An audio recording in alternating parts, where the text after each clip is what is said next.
그분들이 다 모르는 게 있습니다. 모르는 게 아니고 저를 한쪽으로만 본 거죠.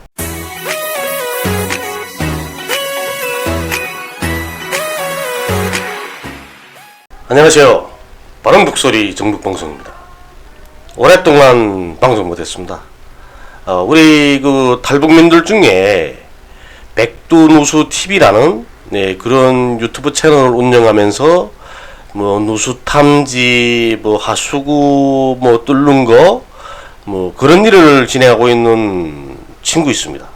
그 친구 정말 열심히 일하는 친구인데요. 그 친구 온 지 몇 년 안 됐습니다. 2019년도인가 그때 왔는데 우리 통일중매군 회원이기도 한데요. 그때 그 친구가 저 코레일인가요? 코레일에 다니면서 일도 했었고요. 그때도 보면 주말에도 일하러 다니고 이러더라고요. 그 친구는 정말 열심히 일하는 친구입니다.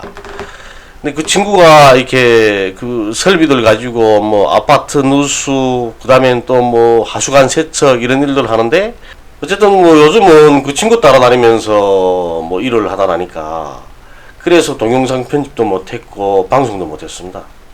차 타고 집에서 차를 타고 뭐 수원이면 수원까지 가는 거죠.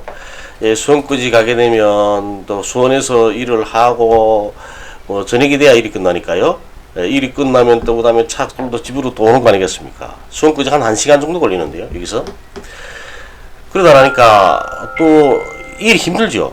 일이 힘드니까 오면 또 그 다음에 밥 먹고 푹 쓰러져 자고 또 다음날 아침에 또 나가고 이러다 나니까 뭐 언제 정신없이 돌아쳤습니다. 제가 또 그 운전이 능숙치 못하거든요.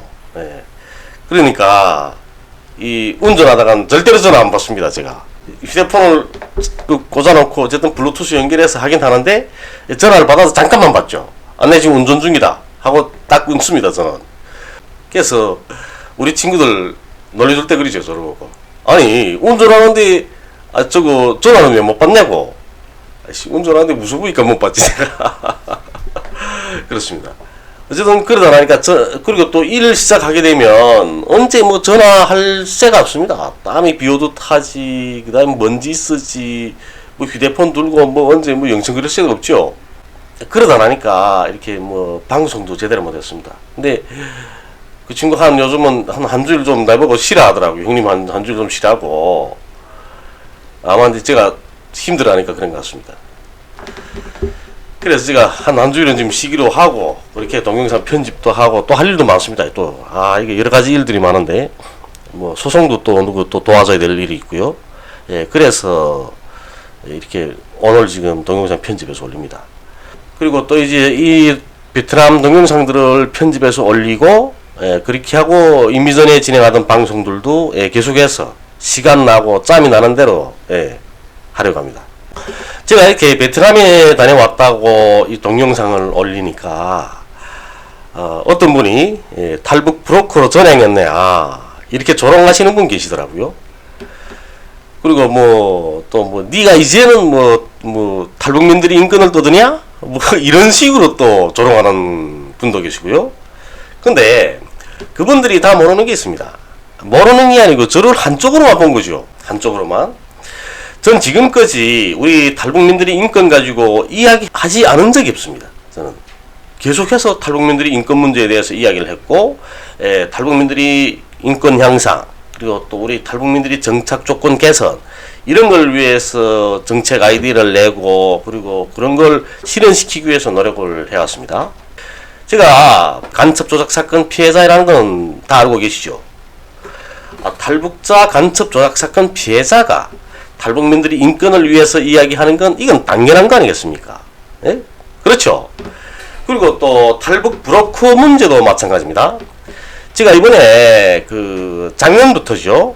작년부터 해서 중국 공안에 체포되어 있던 이런 탈북민들도 구출해내고요. 그리고 또 이번에 또 계속해서 그 친구들도 그렇고 또 다른 탈북민분들도 해서 여러 명 이렇게 그 한국으로 데려왔습니다. 그러면서 그런 과정에 이 탈북 브로커라고 부르는, 탈북 브로커로 불리우는 이런 친구들을 만나봤게 되었죠, 제가. 근데 그 친구들 보고 제가 야 너네 탈북 브로커 어쩌고 이렇게 이야기하지 않습니까? 그러면 그 친구들이 형님 탈북 브로커라 부르지 말고 탈출 도우미라 좀 불러줘. 이럽니다. 예, 그래서 제가 탈출 도우미라 부르자. 이랬습니다. 예, 제가 그동안 이렇게 방송에서도 탈북 브로커들을 많이 비판했죠. 제가 이 탈북 브로커들을 비판한 이유, 그 이유는 우리 탈북민들을 한국으로 데려오는 과정에 일어나는 대체로 다 여성분들이 아닙니까? 성폭행, 성착취, 성희롱 이런 문제들, 그리고 또 탈북민들이 한국까지 입국하는 과정에 그 과정을 또 돈으로만 바라보기 때문에, 그래서 제가 이야기를 했던 겁니다. 비판을 했던 거죠. 탈북민들을 돈으로만 보지 말라. 사람으로 봐라. 내 형제로, 내 부모 형제로, 내 자매로, 내 동생으로 생각을 해라. 그렇게 하면 니들이 그 돈으로만 바라보게 되겠냐? 저는 그걸 비판을 했던 겁니다. 계속해서 지금까지. 그런데 이번에 그 친구들 만나보고, 또 제가 또 베트남도 다녀오고, 사실은 라오스까지 갔다 오자고 했었습니다. 라오스까지. 그런데 너무나 힘들더라고요. 너무나. 거기는 얼마나 더운지, 나는 여기서 이 사람들은 어떻게 사는지 근본 이해가 안 됩니다. 물론 제가 추운 지방에 태어나서, 그래서 거기서 자라서 그런지는 모르겠지만, 정말 나는 못 살겠더라고요. 음식도 입에 안 맞고요. 결국은 그러다 나니까 입에 맞는 음식만 딱 보면 그건 또 정신없이 먹는 거 아닙니까? 살도 팍 찌더라고요. 그렇게 되니까 베트남 갔는데 한 2kg 째서 제가 왔습니다. 밥 제대로 못 먹고 땀은 계속 흘리고 힘들고 했는데도요. 그러니까 그게 굶다가 입에 맞는 음식만 딱 생기면 막 먹어치우고 이러니까 아마 그런 것 같습니다. 그 친구들이 이렇게 중국에 들어가서, 또 그리고 제 중국은 같이 따라가 보지 않았는데요. 이 이야기로만 들었습니다. 중국인들 만나서 포섭해야 되는 거 아니겠습니까? 네가 우리 일을 도와줄 거냐? 우리 일을 도와주면 우리가 얼마씩 주겠다. 이렇게 해야 되는 거죠. 그리고 또 그러면 도와주겠다 하면, 그러면 어느 길로 어떻게 도와줄 것이냐? 그러면 현지를 답사해야 되는 거 아니겠습니까? 현지를 답사해야 되는 겁니다. 현지 답사를 하고, 그렇게 하고 또 베트남에 가서 베트남 사람들 만나서 포섭을 하고, 그 베트남 친구가 가지고 있는 그 루트를 또 확인을 또 해야 되는 거죠. 가서 확인도 하고, 라오스에 넘어가서도 마찬가지고, 캄보디아 가서도 마찬가지입니다. 태국도 마찬가지고요. 태국은 그래도 많이 나은 거죠. 그렇지만 라오스나 캄보디아나 베트남은 다르단 말이에요. 문제가 중국이나. 그 다니는데 경비가 안 들겠습니까? 그리고 그 현지인들을 만나서 밥 한 끼 먹고, 그리고 또 그 사람들을 또 포섭을 하게 되면 경비가 필요되는 거죠. 그러면 이 친구들은 탈북민들을 데려오기 위해서 거기다 많은 돈을 투자하게 되는 겁니다. 물론 탈북민들을 데려오는 과정에 브로커 비용은 본인도 받긴 하죠. 그렇지만 그거는 위험을 동반하는 일이란 말이에요. 언제 체포되겠는지, 내가 언제 체포돼서 추방되겠는지, 또 북송되겠는지, 이거는 누구도 장담 못합니다. 그렇지만 그런 위험을 감수하고 이 친구들이 하는 거 아니겠습니까? 제가 그 베트남 그 동영상 올렸더니 또 매수라는 또 댓글을 다신 분이 있더라고요. 그 사람들을 중국 사람들을 매수해서 어쩌고 하며, 어쨌든 그분이 돈을 주고 사람을 쓰기 때문에 매수라고 이야기하신 것 같은데, 그러면 우리 회사나 그리고 또 공무원도 마찬가지죠. 돈 받고 일하는 거 아닙니까? 자본주의 사회에서 돈 안 주면 누가 일합니까? 돈 주고 사람을 쓰면, 그러면 그건 모두가 매수입니까?